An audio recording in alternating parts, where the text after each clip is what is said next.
Hello. Hey, everybody. I'm super excited for this today. It's my second live stream now. Thanks everybody for tuning in. We're at 148. This is amazing. Daniel, Nice. I think you're certainly helping bring these this many numbers in. I'm also now utilizing a new platform based off of Adam's suggestions. So we're using vMix. We get a little bit more effects and flashy things in here. So overall, just very excited. It's a Friday. The sun's out, and I think we're going to have a fantastic topic. With me is Daniel Otykier. You're a principal consultant over at it's Capacity, right? Yeah, And correct. it's how many years now have you had your MVP? Just one year actually. Yeah, I got it last year. Awesome. For some reason, just as long as you've been doing these things, I always think it's longer than a year, or at least it should have certainly been longer than a year. But at least it's No. it's one of those things to finally get that acknowledgement for this this amazing tool that you've been building. I think that's what we're here to talk about today is the Tabular Editor 3 that's going to be coming out. And I'm really super excited to be able to have you demo that. I know it's been teased a little bit, and now that we can actually go through on a demo, I think that would be great. I will ask for the people that I'm monitoring the chat thread for. We will be responding to those as we're going through demos and stuff. But since this is my first time using this tool, if at any point the audio seem a little bit off, feel free to just add that in there, and I can make some tweaks to make sure both of our voices are coming in at roughly the same level. So other than that, Daniel, I'd like to hand it over to you, and maybe give a little bit of background as you feel fit, and then hop into some pretty exciting demos that we can go through today. Yeah, thank you, Reed. Yeah, I see some people are commenting on the volume being low. I don't know if it's just on your end. So can you guys hear me just fine? I can scoot in a little closer to the mic too, which might help. Okay.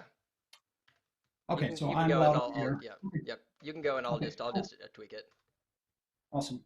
Okay, so yeah, as most of you already know, my name is Daniel, and today I want to show you for the very first time this little thing that I've been working on for the past 3 years or so.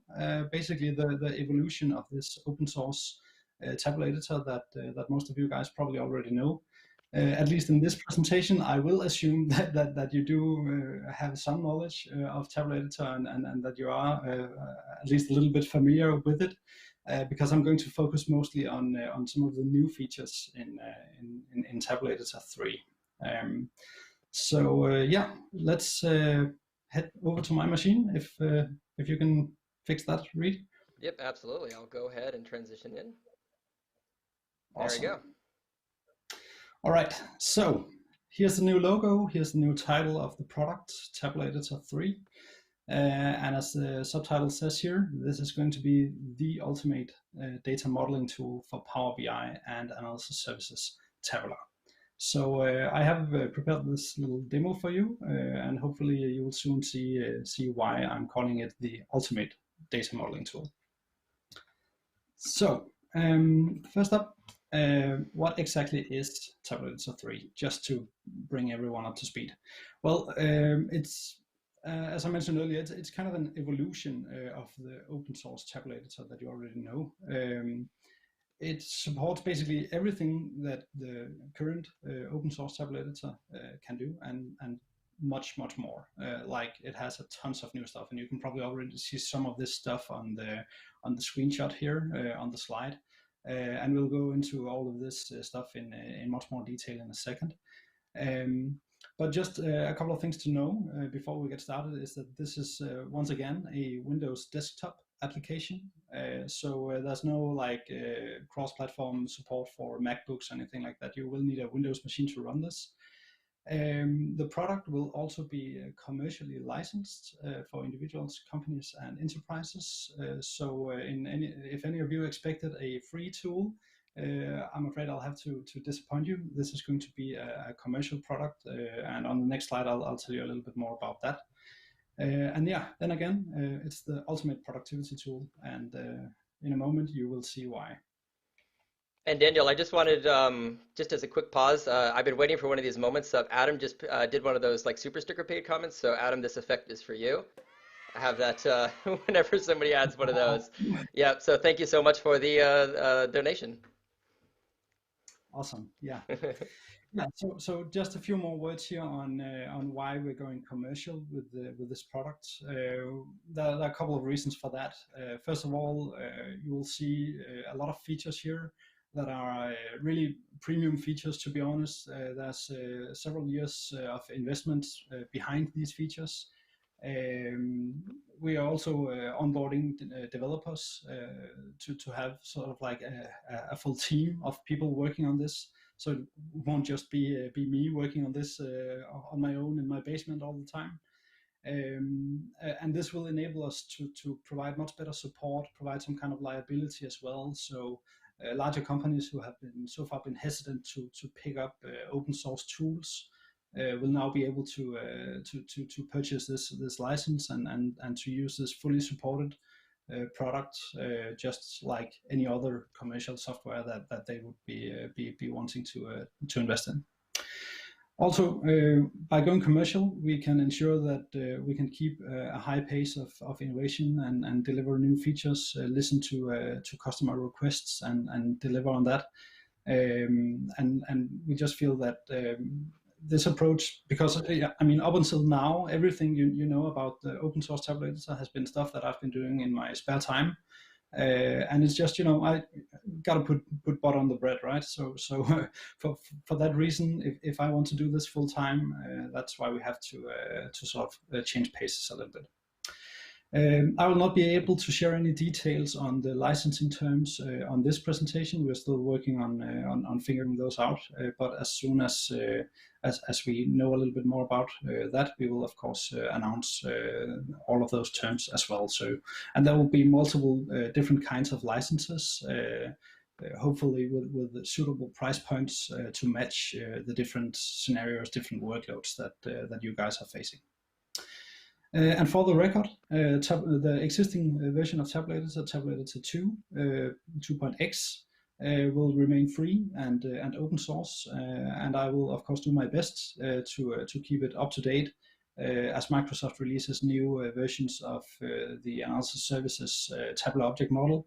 We'll make sure to keep that updated. So in case you don't feel like you need any of the premium features, or if you can't convince your boss to pay for a commercial license, then you can still keep using the good old version of Tabular Editor that everyone knows and loves.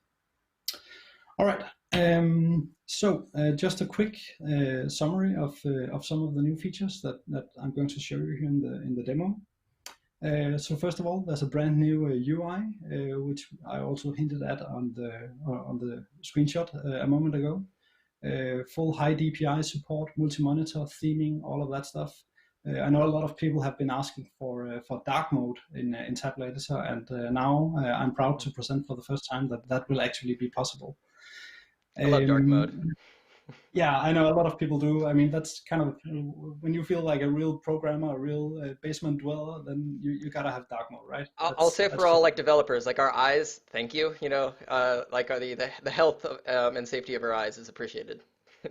Yeah. All right, and then next up is this new super powerful Dax editor that I created from scratch that has all of the Intellisense-like capabilities that you would expect from a real powerful and productive code editor. And you'll see in a little bit what this new editor can do. I promise you're in for a real treat. I think Intellisense for Dax has been like the #1 ask ever since the very first version of Tabular Editor was released 4 years ago.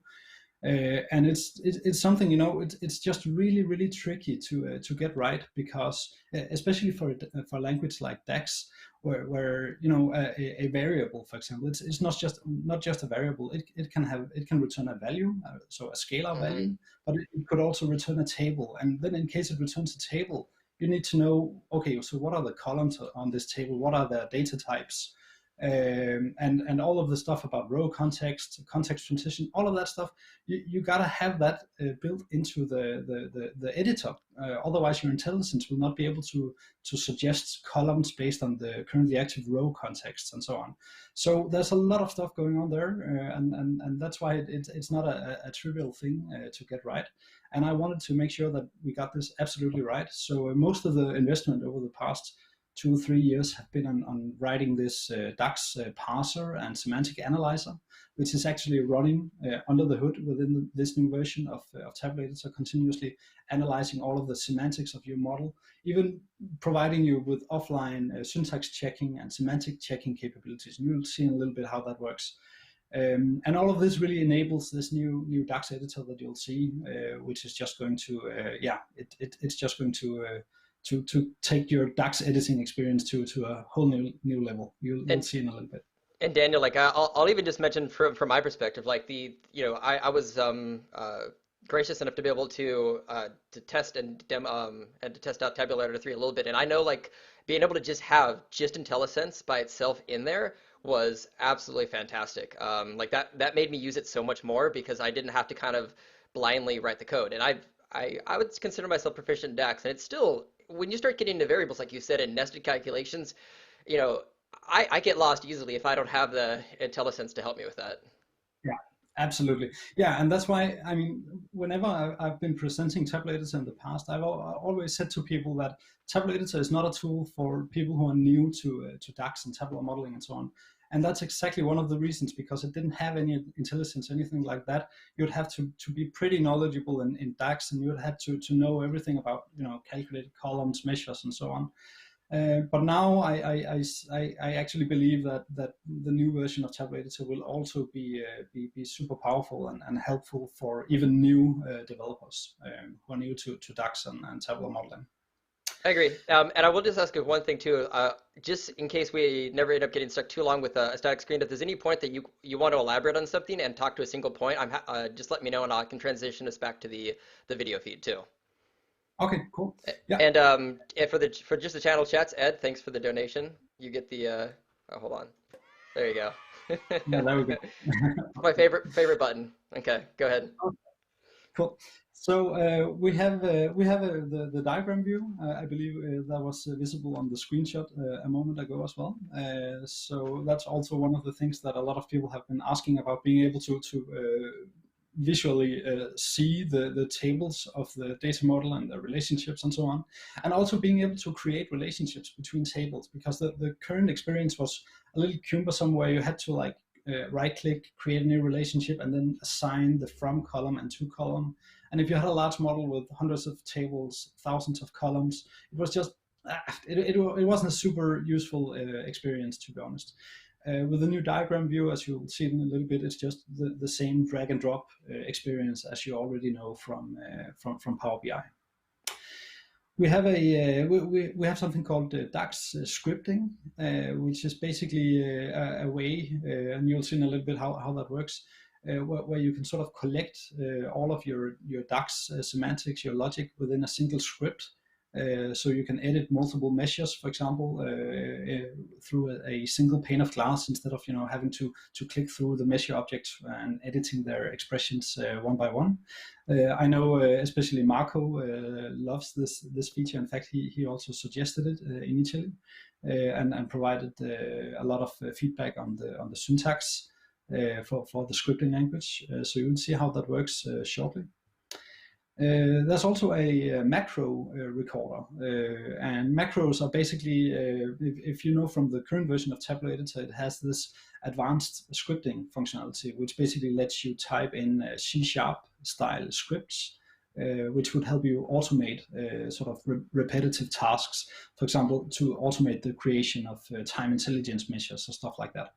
And now the new version of Tabular Editor also adds a little record button, so that you can click that button, and then the tool will just record whatever UI operations you make and put them into the script window, so that at least you can more easily get started with scripting. You'll see sort of how to create a basic script just by going by an example.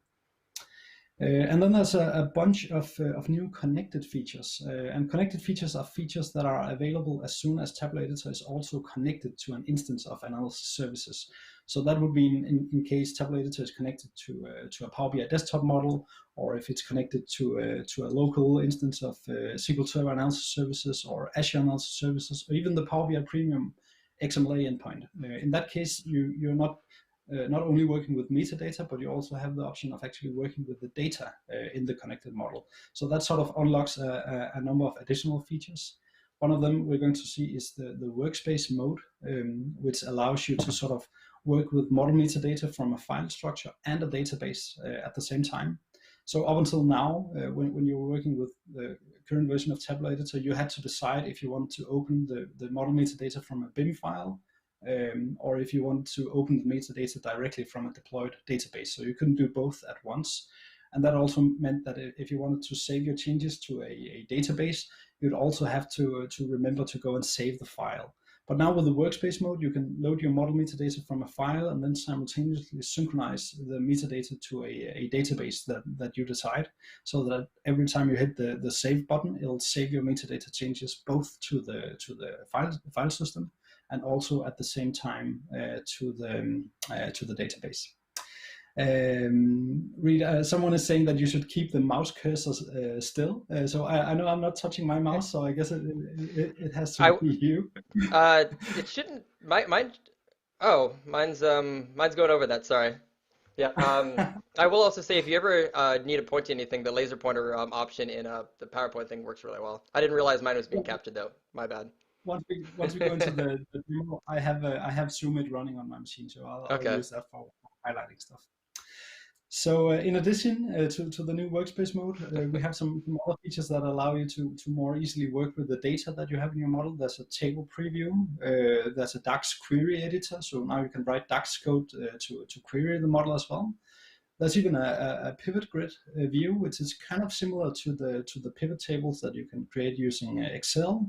Or if some of you guys are old enough to remember back in the good old days of analysis services multidimensional, we had in SQL Server Management Studio, we had this browser that you could use to browse your multidimensional model.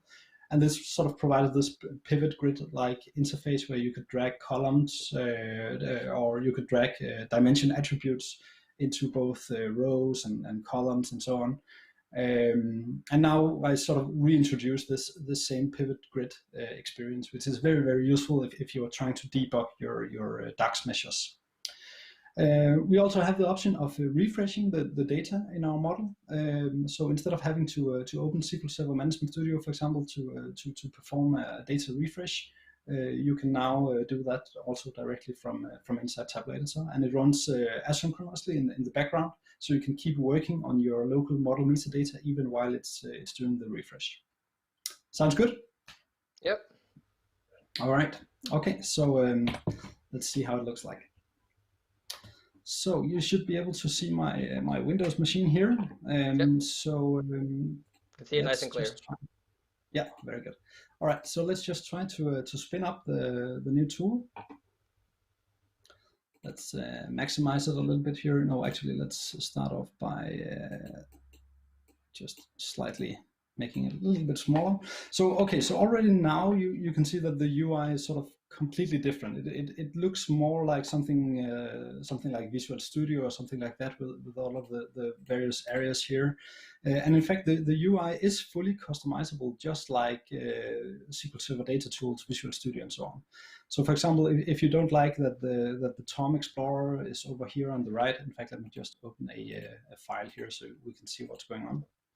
So if you don't like the Tom Explorer being over here on the right side, you can just drag it over to the left side instead, put it here, customize that, change stuff, and you can even capture these workspaces and save them so that you can recall different layouts later on if that's what you like.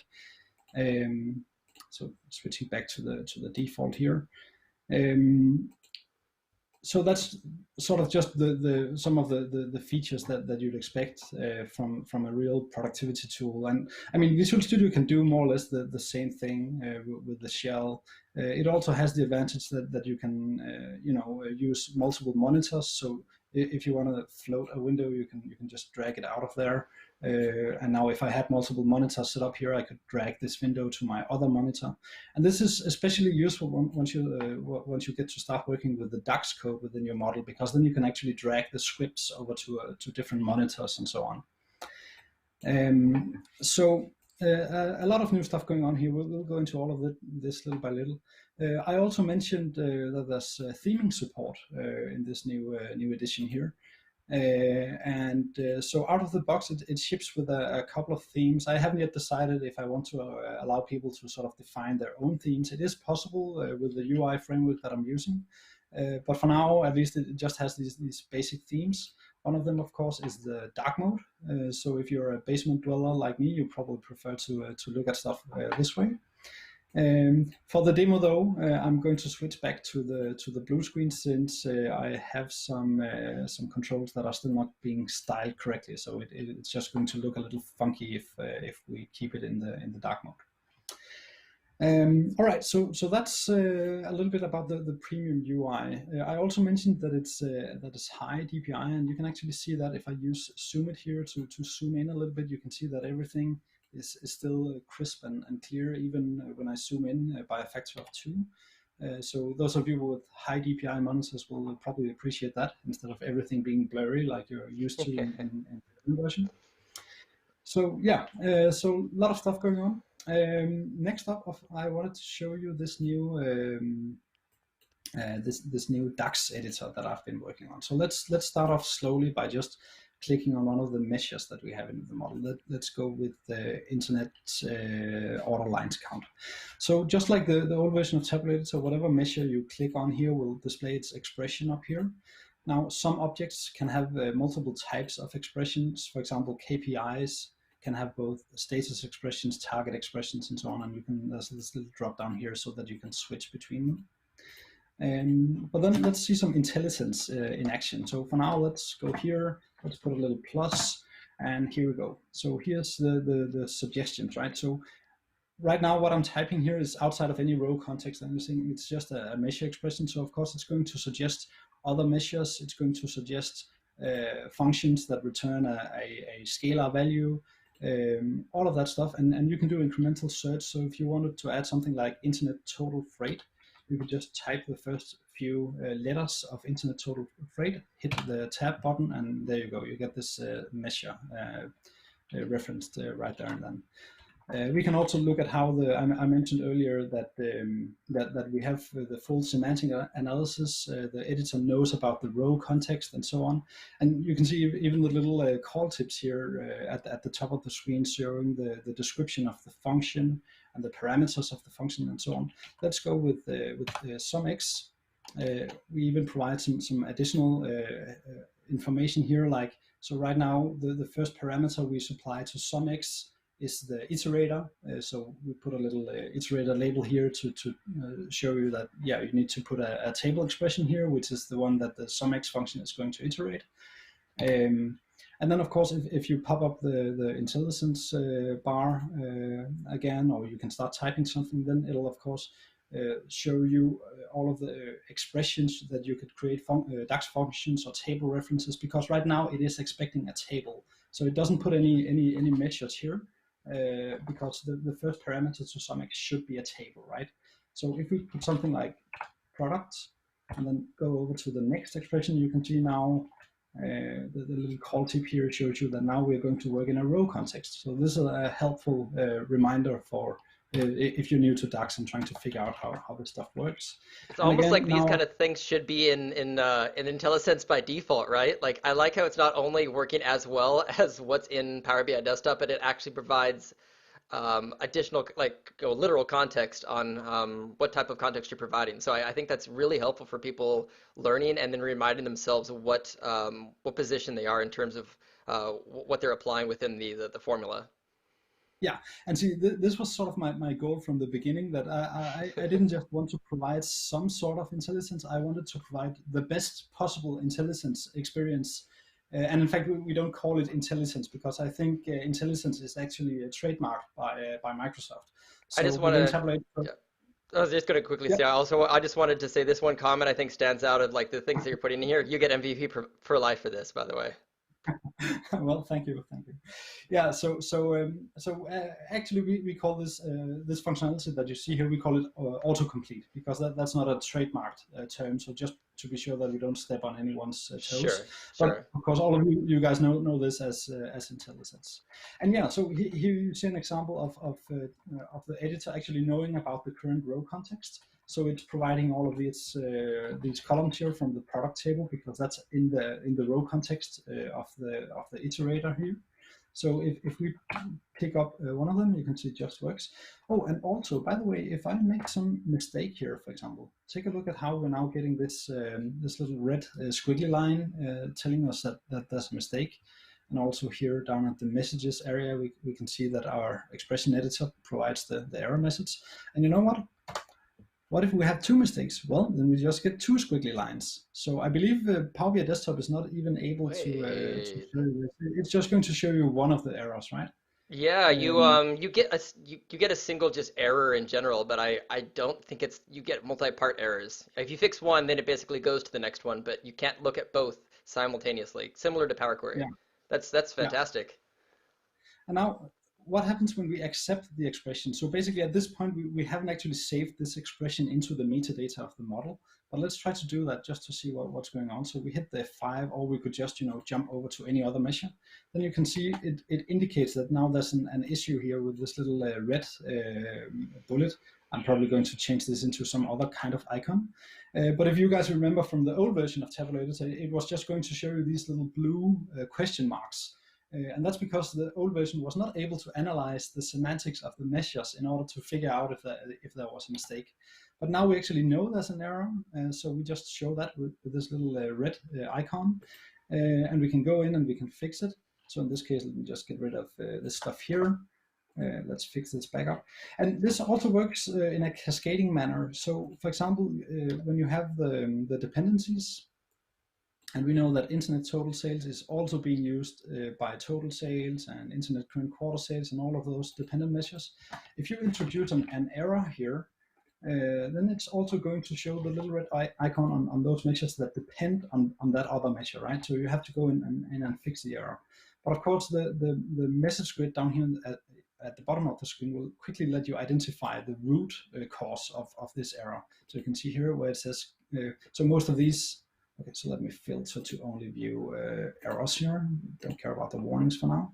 So you can see most of these are referencing expressions, right? Because a measure is referencing another measure that has an error, but one of these sticks out, and it's this one, so you can double click this. So even if you were at some completely different place within the model, you just double click this, it takes you directly to the place where you have the error, and it even highlights the part of the code that's bad.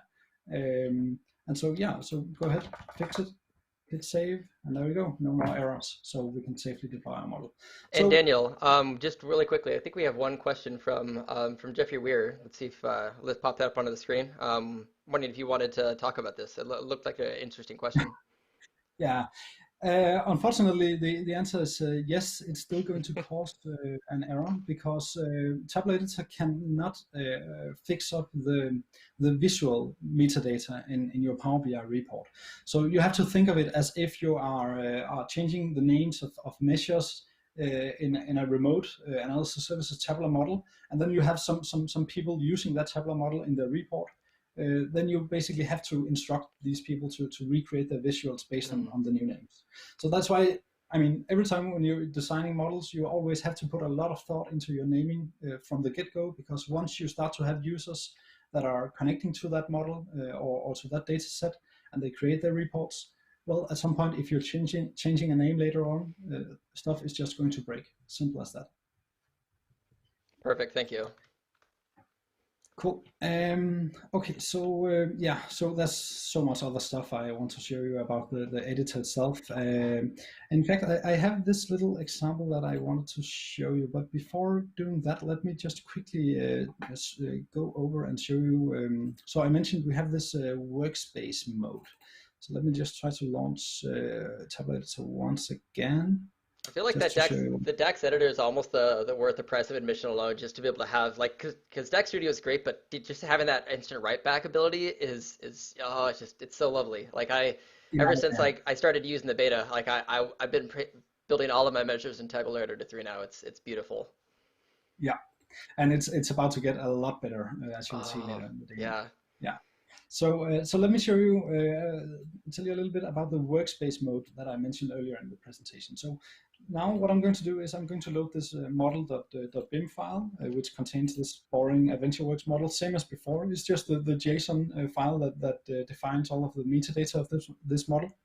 And now if you notice, Tabular Editor asks me whether I want to use a workspace database. So for now, let's hit the yes button and let's connect to an instance of analysis services. So on my local machine, I happen to have an instance of the developer edition of SQL Server Analysis Services, so we can connect to that. And then it suggests a name here for the database where it puts my initials and the current date and time, and that's fine. So we click OK. And now it's going to deploy this model metadata. So basically, if I launch Management Studio, we can see that now I actually have this workspace database deployed to my local analysis service instance. And the cool thing about this is now that whenever I click the Save button, so when I can hit the Control S syntax, so I can go to File and Save, then we're actually going to save two things at the same time. So we're going to save back the metadata changes to the BIM file that we opened, but at the same time we're going to synchronize the workspace database. And this is useful if you want to debug your measures and try to write Dax queries and look at the data. While also making sure that every time you're making a change, you're saving it to your disk, so that you can use whatever version control environment you may have, Git or Subversion, TFSVC, and so on, to commit your changes, to make sure you don't forget to save stuff somewhere. So yeah, so great little new feature that I highly encourage that people get into the habit of using this approach when developing. And then what I wanted to show you next is, so let's say we wanted to add a calculated table to this model. So let's just call this test. And now let's just type some expression here. So for example, if I just type some Dax expression like add columns, currency, and something like test column 1, 2, 3. Other test column A, B, C. So let's have a look what happens when I click here. So now I'm not saving the changes to the analysis services database. I'm just accepting the changes here in the expression editor, and you can see immediately Tabular Editor infers the metadata from this Dax expression. So now it knows that this Dax expression returns 5 columns. It returns the columns of the currency table, and then also the test column and other test column, and even the data types of these are statically inferred from the Dax.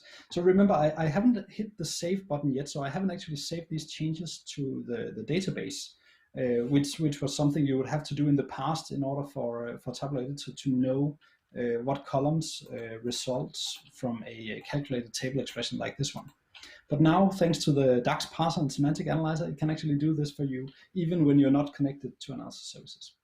So the ultimate test that this actually works, and that this Dax parser can do its thing, and that it's pretty fast even for complex Dax expressions, is a little thing that Marco and Alberto created called the date pattern table.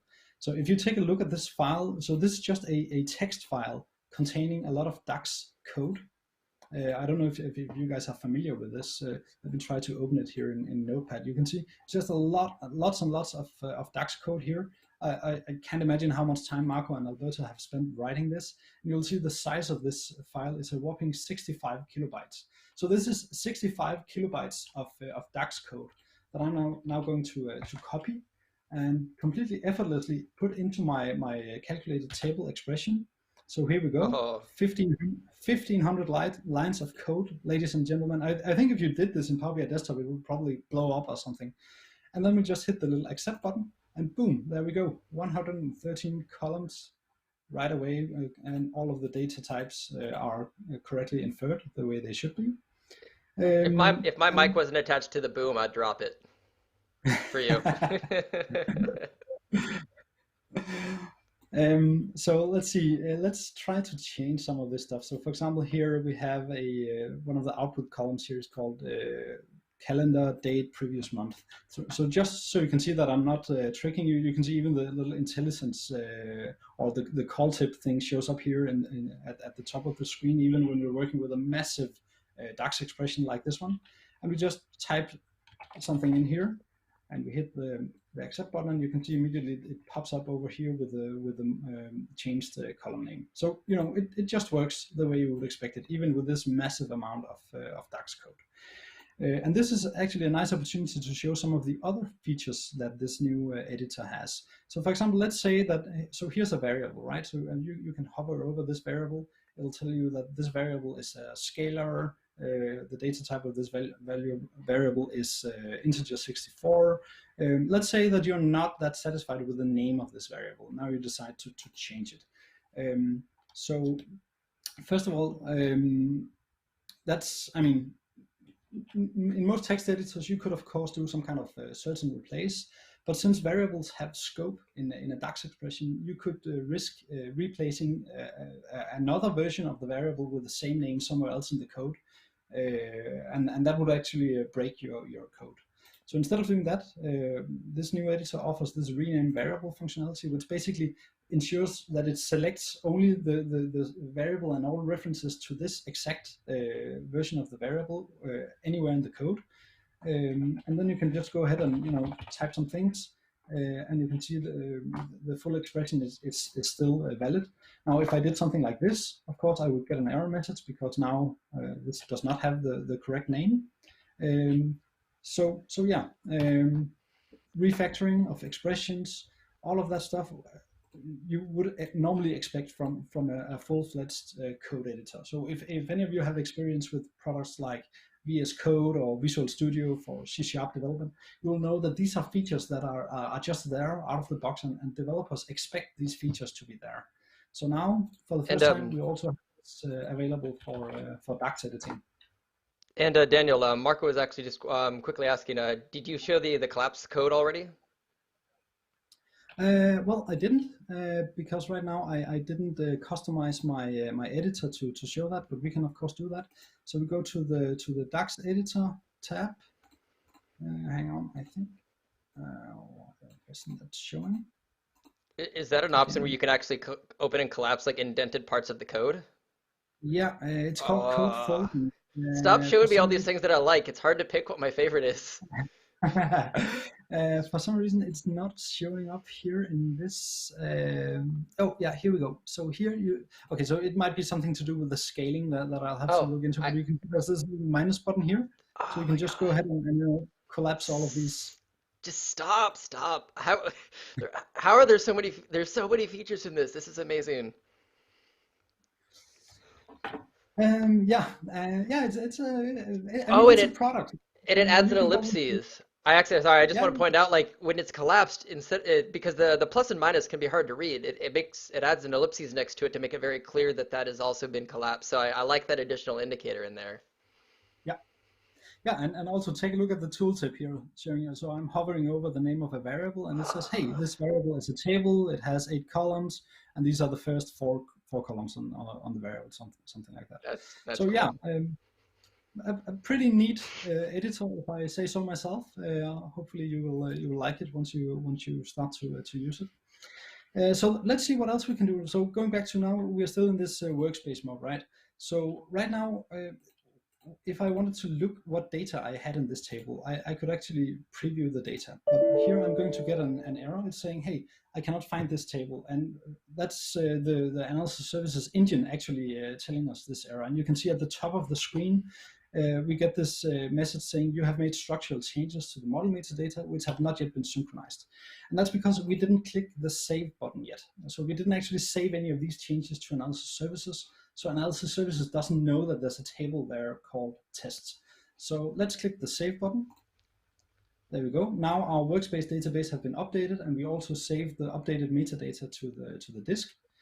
And so now, if we preview this table, we get another error. This time it says, hey, we cannot query this table because it needs to be recalculated or refreshed. And normally, or earlier on, you would have to switch over to Management Studio and do a refresh on the model or on the table, whatever, but not anymore. Now you can just hit the refresh table button.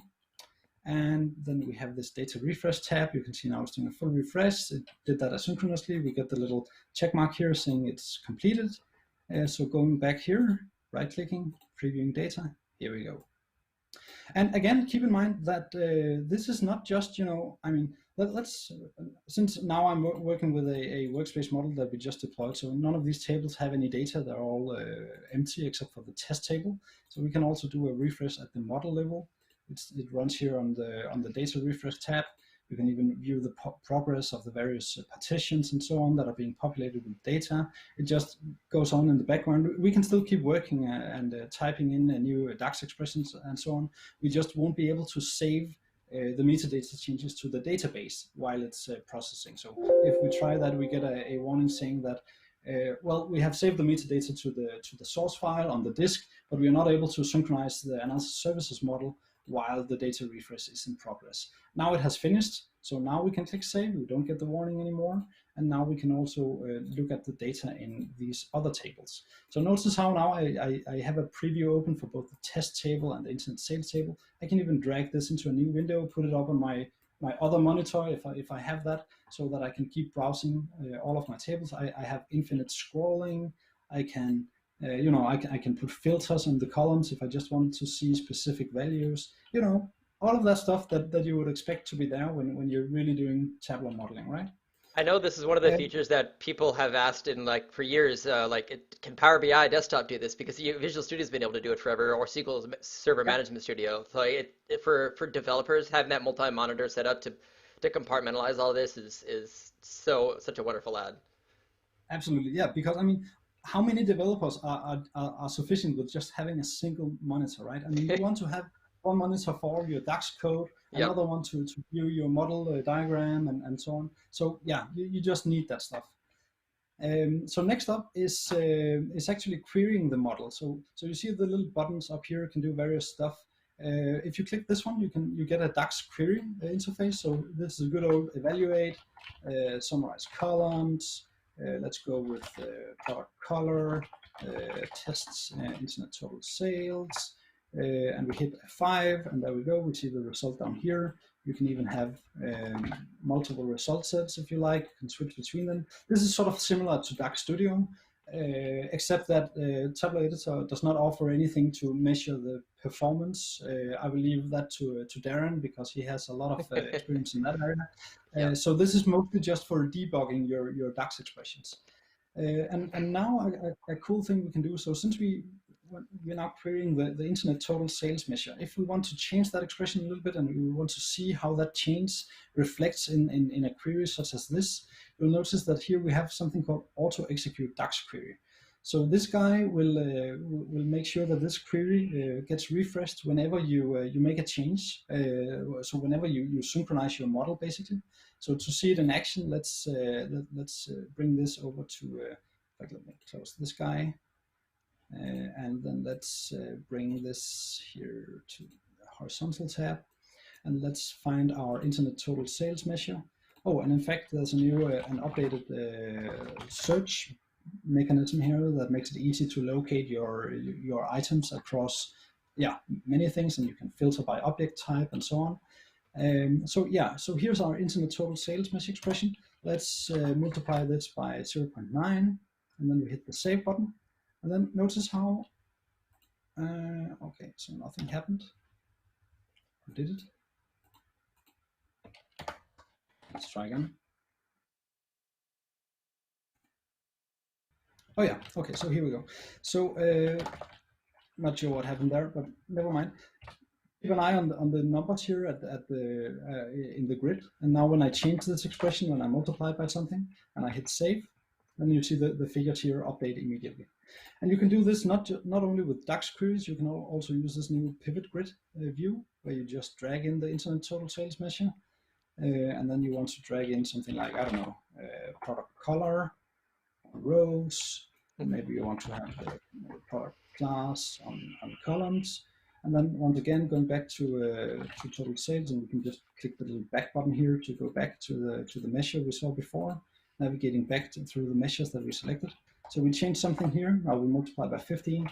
We hit save, and the pivot grid refresh to show the updated updated results, right? Stop. Oh my God. Like, yeah, like and again, like, just going to the fact that, like, I know a common pain point for me, and I'm sure a lot of Power BI developers is having to like make those development tabs and hiding them in Power BI Desktop and using visuals to test data is painful. And especially if you use a tabular editor, which disables implicit measures, it actually then you have to like start running a bunch of measures to be able to test everything. And it's this is fantastic to be able to just throw numbers together. I love it.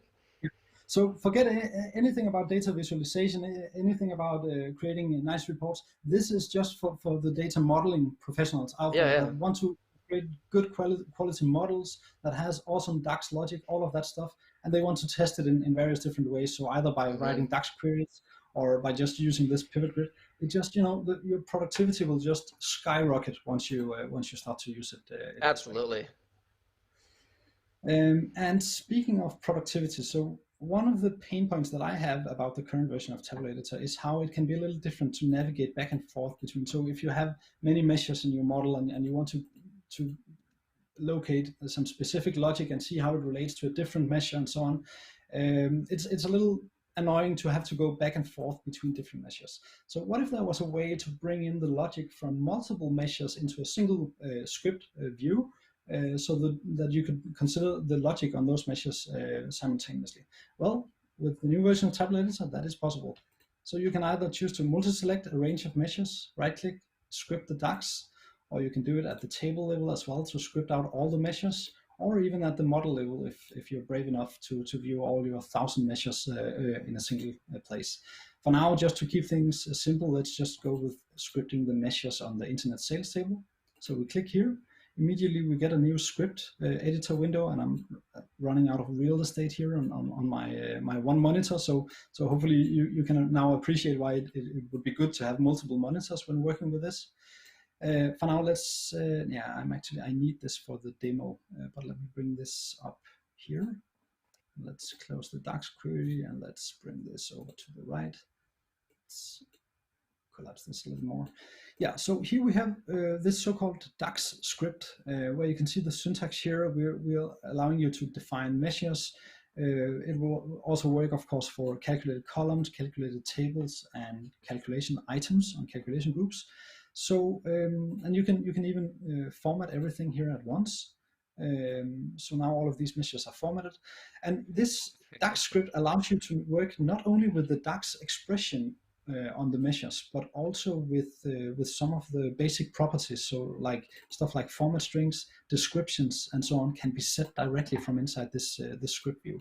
So we go to internet total units, for example, and we write description equals hello, and then we run the script, and then we locate our internet total units. We go, and then you can see right here in the property grid that it actually set the description according to what I specified in the script. So this is a little different way to work with tabular models. Instead of having to go through the UI and navigate and locate the measures that you need, you can now script everything, put it in here, and it just works. Daniel, I just quickly, I have a question, related one on the pivot grid. Let me throw that up on the screen. The David Cadman, the user doesn't pop up, but he wants to know what the query behind the pivot grid is. Good, great question. Actually, the pivot grid internally generates MDX when it's querying the tabular model, and that's because I didn't actually write this pivot grid functionality from scratch. I'm using a UI library from a commercial product called Dev Express for Windows Forms. And they included out of the box this pivot grid component, which speaks MDX. So that's why it supports querying different axes, putting things up on the columns and rows. So awesome. If you need the DAX querying capabilities, unfortunately I don't have a DAX query generator like the one Darren has over in DAX Studio. for now it's just plain Dax querying. Maybe we'll see over time we can change that to generate Dax or something. But for now it's MDX only. For tabular models or Power BI models, it shouldn't matter. You should still be able to view everything here. Perfect. But now, going back to the script view, I just wanted to show you how this relates to the pivot grid. So, for example, if we get rid of the class once again, and we bring in internet total units, so now we have both internet total sales and internet total units. Notice how when I change the logic on these guys, so I can change both of them at once here and apply some different values to each. And then I can click the little apply and save or hit Shift F5. Basically, by doing that, I'm going to apply this script and at the same time synchronize the changes to the data model. So when I do that, you'll see my pivot table updating, and both of these measures now show the different values according to the change I made here. So this is much more productive way to work with multiple measures, lots of complicated DAX code. And being able to debug it easily and test it out in various contexts. And of course, you're not limited to just having one pivot grid open. I mean, you can open as many as you want, drag them over to different monitors. Again, if you have a lot of real estate, that's probably a good thing.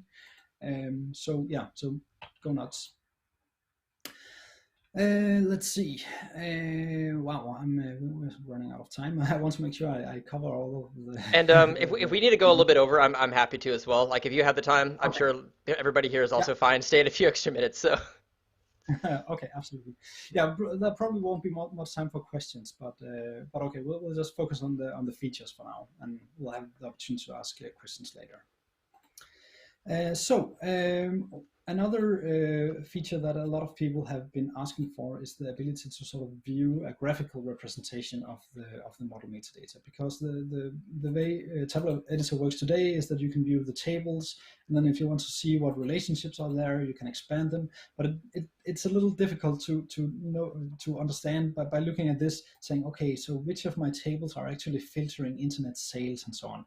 So for that, we actually need a diagram view or a model view similar to what you have in Power BI Desktop. So of course, we have that feature here as well. So you click on the diagram button, it loads up this new diagram page. Initially, it's empty. You will have to add the tables that you want to see. So let's start by adding internet sales.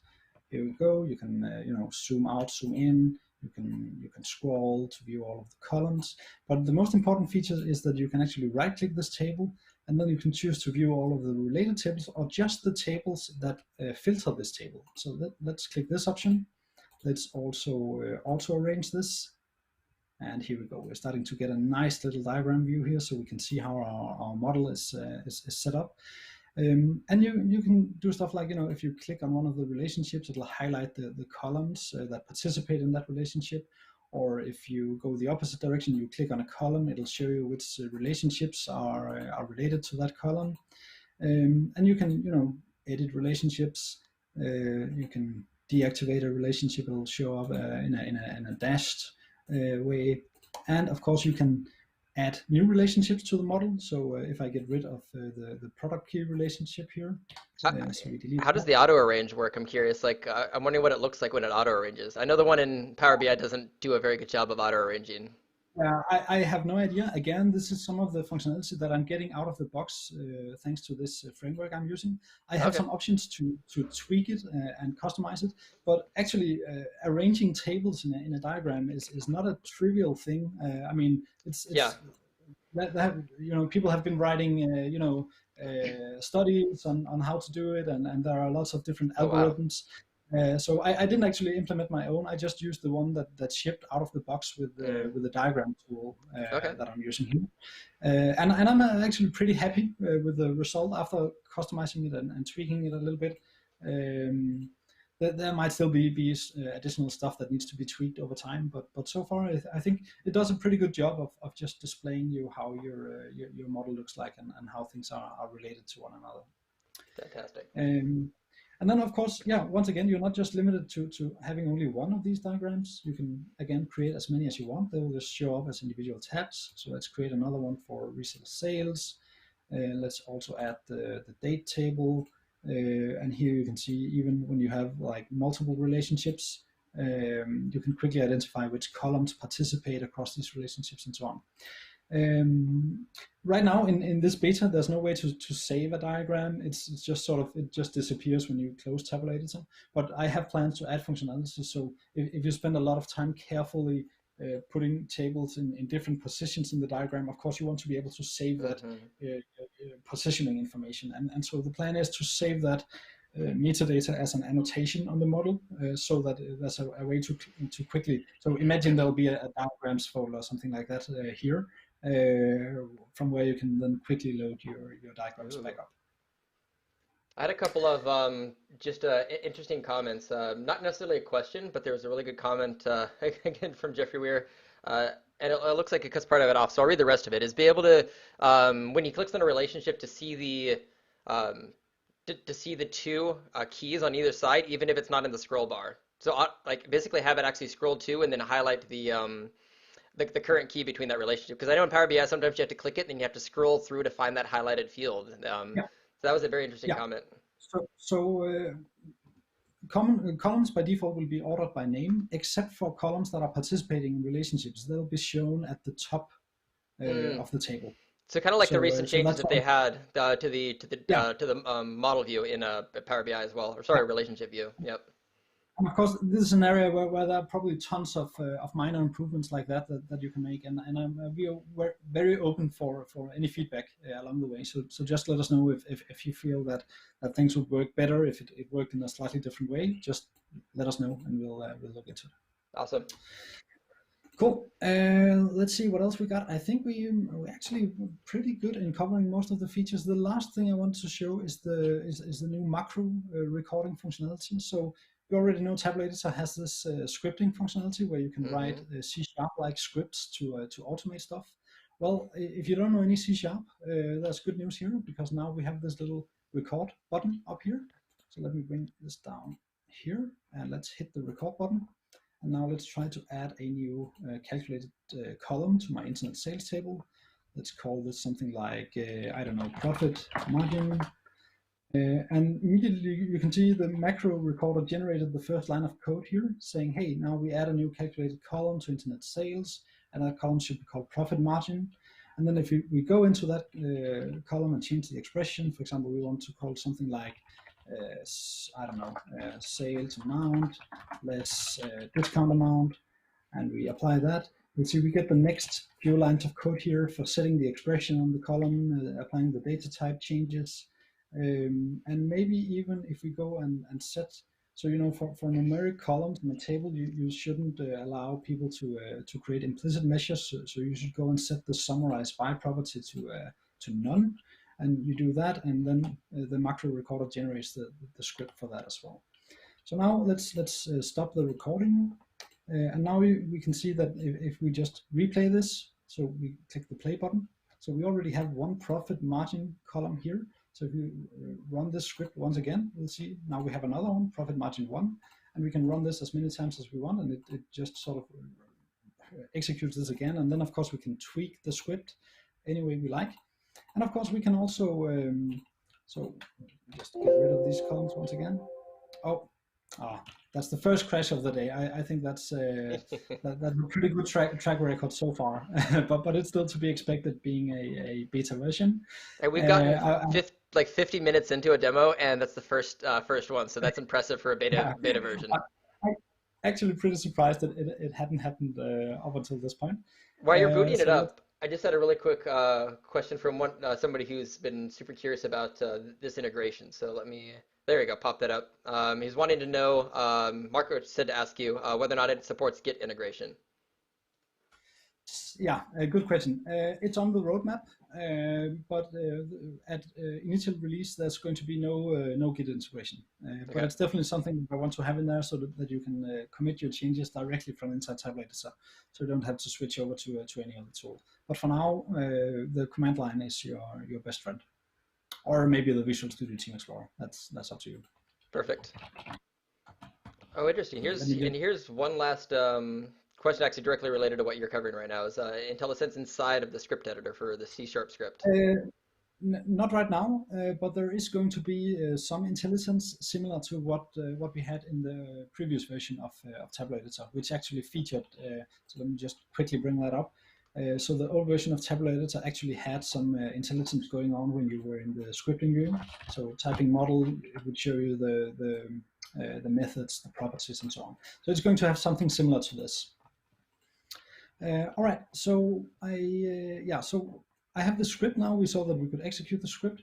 Now we want to be able to save the script so that we can use it as a custom action. That was also something we could do in the old version of Tabular Editor, where scripts that you saved this way would end up in the context menu when you right-click a table or an object. This is possible with the new version of Tabular Editor as well, but it works a little differently. So first, let me try to save it. And you can see here is one of the old dialogues that haven't been skinned yet to use the new high definition UI.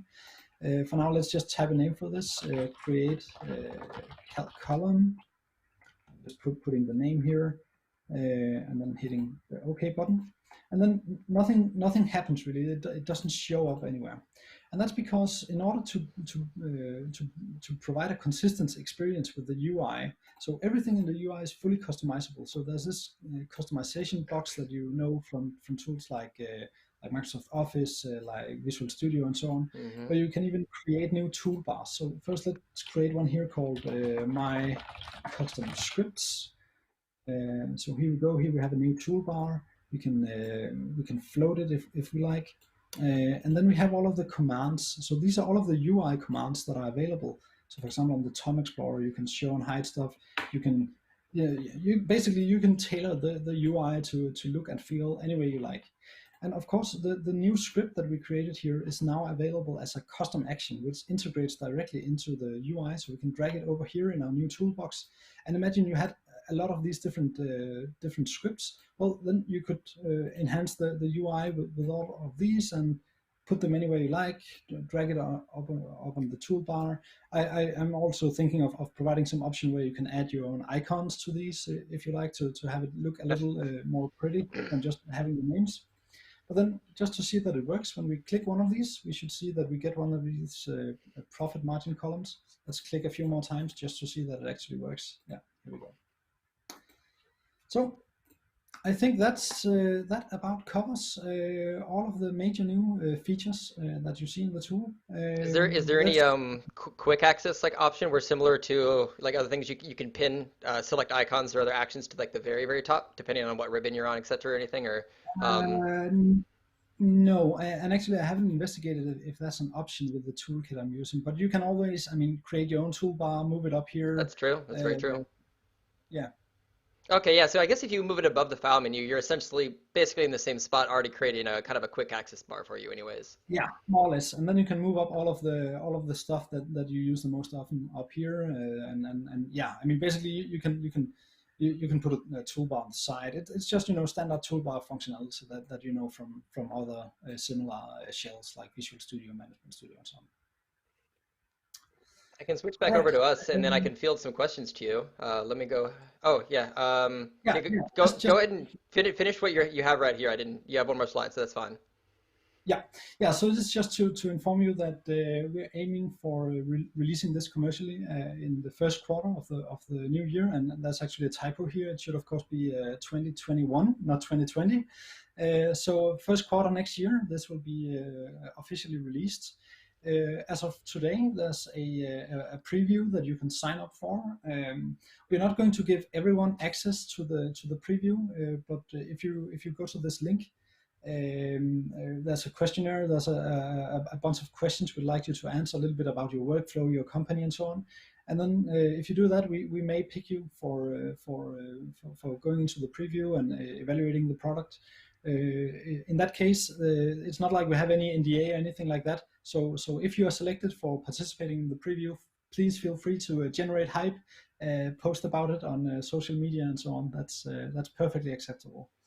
And in the meantime, keep an eye on our official website, tableeditor.com. That's where we will announce when the product is finally released. Fantastic. All right, let me go ahead and switch this back over. There we go. Perfect. And I have a queue here of some really good questions. So It's been chatted about a little bit in the chat window already, but I think this is a good question that it would be great to hear your 2 cents on a bit. So I'm gonna go ahead and send that out. Just like kind of the future of Tabular Editor and Dax Studio, I think some people are kind of thinking that they're going to either merge or one will retire the other, etc. Yeah. So I must admit I haven't really discussed this with Darren. I mean, obviously, I would like to see all of the functionality inside of just one tool, so you wouldn't have to switch back and forth. I think with the new version here, we're a pretty big step in that direction, but there's still a lot of stuff going on in Dax Studio in terms of optimizing Dax code. For analyzing the query plans, the server timings, all of that stuff, and it's not a trivial thing to migrate that over to Tabular Editor. So at some point, I would definitely be open to having a discussion with Darren to see if it's something he'd be interested in participating in merging these tools one way or another. I mean, anything's on the table basically. Perfect. All right, let's. Yeah, it's one of those things that, they're both amazing tools, and integrations possibly in the future would even, I think collectively make both of them even that much more amazing. Like they are basically the complete tool set today for the developer in Power BI. Here's another interesting one that I actually found really curious. If we copy a measure, will it copy related measures into the Dax script? Not yet, but that's so one of the features that I have on the backlog is that you can right click on a measure and then you can script all of the dependent measures. So basically, if you're starting with one measure, and I believe even today Dax Studio has this functionality, but it just makes a lot of sense to bring that into the Dax script editor that you saw. So when you're starting off with just one measure and you want to see all of the measures that come before that measure, so that'll be an easy way to just right click, script dependent measures, or yeah, something like that. It will just work. We'll see. That's perfect. All right. A couple others, and I know you hit on it a little bit, but was there any? I think you're still kind of ironing out prices and everything, correct? Yeah. Okay. Yeah, I know that was one of the questions from Tristan, was whether or not there is any kind of price ranges at least, or like ballparks or anything. Yeah. So what I will say is that it depends on the scenario that you're working with. So what we're talking about is we're going to offer this in different editions. So for example, imagine that we have something like a Power BI desktop edition, which only lets you work with models inside Power BI desktop, and that will sort of be the beginner edition. You'll have all of the features of the tool that I showed you today with the Dax Editor, the pivot grid, all of that stuff, but it will be limited, so you cannot use it against the Power BI Premium endpoint or analysis services. So it's mostly for the self-service users that are building models in Power BI Desktop, and that will sort of be the cheapest version, where it will probably align the price to something close to what you pay for a Power BI Pro license today. Okay. And then we go up from there, basically. So, Yep. so imagine for the full enterprise scenario, where you want to be able to work with SQL Server Analysis Services Enterprise Edition, or Azure Analysis Services, or Power BI Premium, then you should expect a higher price point, maybe something on the order of 8 to 10 times the self-service edition, something like that. Yep, that makes sense. And at least one more question that I saw that was interesting around pricing. Then we can switch to some other topics. But oh yeah, and it partially cuts it off. But essentially, they're asking just whether or not there'd be any discounts for nonprofits or any other, like, as they described, charity pricing. Yeah. So we have discussed that. So we'll probably be open for some kind of arrangement like this, like that. If you give us a call, we'll discuss. Also, keep in mind, of course, we have the Tabular Editor 2.x will still be available. Will still be free and be kept up to date. So even if you can't afford a license, I'll make sure that you can still use the old version of Tabular Editor, and that both versions will be interchangeable. So that even if you make some changes to a model with the new version of Tabular Editor, you can still go back and browse that model using the old version. So there'll be no like breaking changes and anything like that on the model metadata itself. Perfect. All right. This one's I would imagine probably not, but let's see about this question. Whether or not there'd be a Power Query editor inside. Yeah. That seems like a big expensive process to be able to do that. Yeah, I mean, it's something I would love to do, to be honest.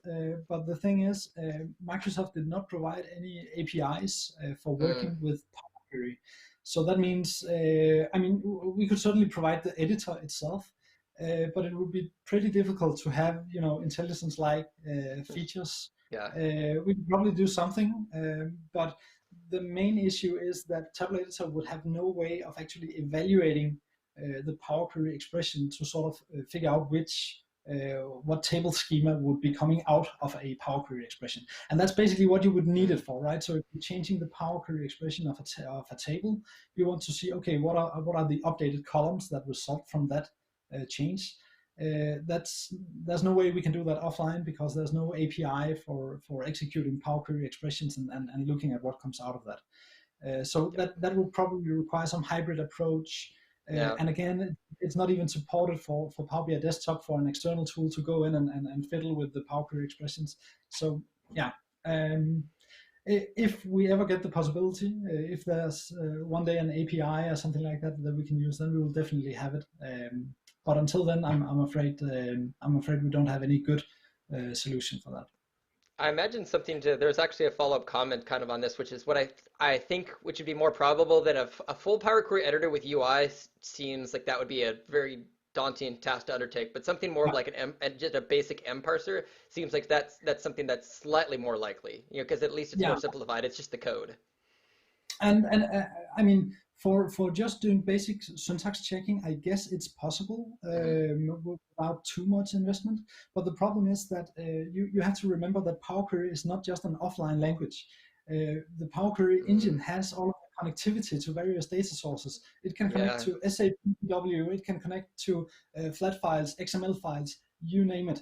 And the problem is that in most cases, the metadata of anything you import really relies on the data source. So and there's just no way that we can sort of recreate all of that connectivity in an offline tool like Tabular Editor. So that's why I want Microsoft to provide an API so we can do this in a supported way. That would sort of be the best solution. Yeah. No, yeah, well, I mean, and I hadn't even thought of that then you just mentioned, but yeah, like it's because it's a lot of what that depends on is connections to other sources that are outside of it on Yeah. like Dax, where that adds an entire extra layer of complexity. Quick shout out to Justin. Thank you for the um, the super sticker donation. A couple of other questions that I think I have as well. One back again to licensing from the past business virtual group. They just had a question on whether or not a company can buy for all developers like a group license. Yeah. Yeah, so our enterprise edition, what we're aiming for there is to have transferable licenses. So you can buy a number of licenses, and then you can have seats. So they will not be personal licenses. But if you have 20 developers in a company, you Hmm. buy these 20 enterprise licenses, and anyone can use them as long as you're not going above the number of licenses available. And we'll probably also have some kind of volume discount or something like that. Again, those are details that still needs to be fleshed out. Ironed out, yeah, no, absolutely, and I think it's just people are so excited for a lot of this. A couple of them even on the excitement. I think there's a great one because multiple people it seems have already now signed up. They really want to know, like, if I sign up for the beta Yeah, tester, what's the likelihood my name gets drawn from the hat? yeah. So I guess it depends on the number of signups we receive because we just have a more or less fixed number of beta testers that we need. So if only a few people sign up, then I would say the likelihood is high.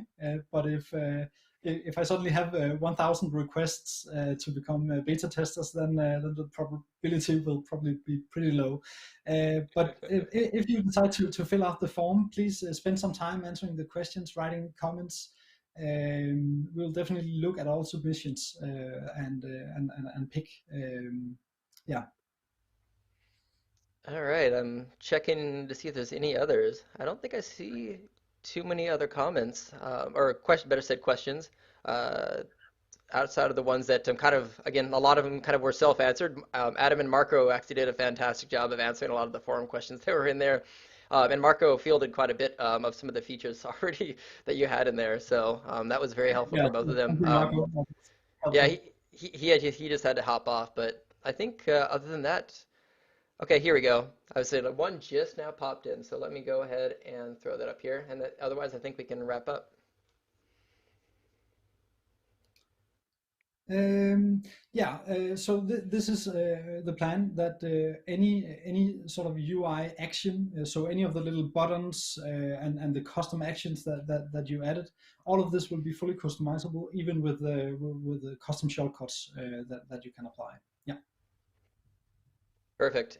And I'm just asking if anybody else has any other question. Oh, and Dano, just if you can, um, because it's only on the slide, make sure after this, send me that link via email. I will now put it in the description. That way, anybody who comes to watch this later will 100% make sure to do that.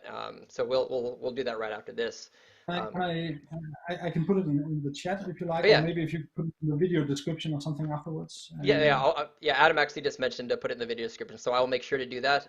So for anybody watching, the link to sign up to potentially test out the beta will be in the either in this history of the chat window, and is also going to be in the description of the video as well. Yeah. All right, I don't think I see. Yeah. Yeah, there was just a couple of late questions here. Oh, here we Brian go. is asking, yeah, will you bring it up on the Yes. screen? Bam. There we go. Yeah. Initially, Tabular Editor 3 will not work with the command line, and that's due to some changes that have been made. But as I mentioned earlier, it's fully compatible with Tabular Editor 2, so you can still use Tabular Editor 2 for doing all of your command line work, even when you create new scripts and so on with Tabular Editor 3. At some point, however, we will ship like 2 executables with one installer. So one executable for the UI, and another one, a smaller one, with just the command line stuff in it, which will be like 50 kilobytes executable or something like that, which it's ideal for bringing over to your CI/CD server or whatever. There was one interesting comment. Is just like less of a question and more just like, it's nice to have like a splash screen, almost even like Power BI does, where there Yeah, is kind of yeah. we'll probably have that as well before hitting release. Yeah. Perfect. And then I'm sure there'll be by this time I'm hoping you'll have hit the road with quite a few other live streams, and there should be a good collection of videos online demoing this as well. Yeah, absolutely. All right. I don't think it takes a second for it to pop up. I think there's one other question that I see. Are there any other plans of continuing the current version? Ah, here we go. Let me throw that up. Yeah, I think I already answered that. So the current version I'll make sure it's kept up to date. So when there are new releases of analysis services, of the tabular object model, or new properties, new compatibility levels, I will absolutely make sure that the current version will still support those. But you should not expect any major new features. Like you will not have diagram view or Dax Intellisense or anything Yep. in the version. Yeah. I mean, you got to encourage people to want to go with the new and shiny Tabular Editor 3, which again, like there's so many of the features that you've shown that I think by themselves are already the worth the price of admission. Um, I'm gonna check and see. I'll take one more question if there is any, and just so we don't. Otherwise, I'm sure the questions are going to keep coming for days. Oh, here we go. Jeffrey had this earlier, and I actually overlooked this. So let me throw this up. I think I'll have to read it because it's probably going to not fill out all of it. So the remaining part that's not in here, he mentions the current one pops up with a bit of info on the mouse hover, but it's not easy to read. Okay, that's not the one you had on the. Repeating question, which is right here. So it only shows right. it only shows so much of the comment, unfortunately, that it cuts off the rest. Yeah. All right. So I think it's definitely something I'm looking into improving. I think initially it'll be more or less like the one that you have in the current version of Tabular Editor. Keep in mind you don't need to have it in a popped up floating state. You can grab the dependency window and then just dock it anywhere in the interface. But I still have some UI work to do to make sure that it uses all of the real estate of the window, and so that you can drill all the way through all the nested dependencies and so on. It'll work as it should. Don't worry. Perfect. At that, I'll just close off the questions from there. Daniel, I want to thank you so much for all of this. Like the demo, I've tested out some of this stuff, and even still, like the later versions of the beta, it's so many, so many like game-changing features that I'm really, really excited to be able to continuously use as this gets updated and continuously refined. I think you alone deserve one of these just for you. No, And the I'm tool itself. Go ahead. yeah, I'm really happy to finally have had this opportunity to present this tool to the world, to view people what I've been working on these last few years. It was my pleasure to show this. Absolutely. Yep, and everybody, thank you as well for tuning in. Again, I'm a bit beside myself the fact that I was able to get 100 plus people for my first live stream with Matthew Roach from Microsoft. I think our peak was like 240 on this one, which Daniel should Wow. just also be a testament to how many people go, to use Patrick's phrase, bananas over your tool. So that's been amazing. I will have one more live stream next Tuesday with Alex Whittles, another MVP who creates the Power BI Sentinel tool, and that's going to be the last for the year. I'm actually taking another mini pages from Adam, and actually taking a couple weeks break. I've been making videos every week now, every Tuesday for uh, over 2 years, and I'm finally actually taking a small break just to like not have to produce anything. So that will be the last one. Hopefully, quite a few of you will tune into that. And again, Daniel, thank you so much for tuning into this, and I will go ahead and end the stream. Okay. Thank you, and have a great weekend, everyone.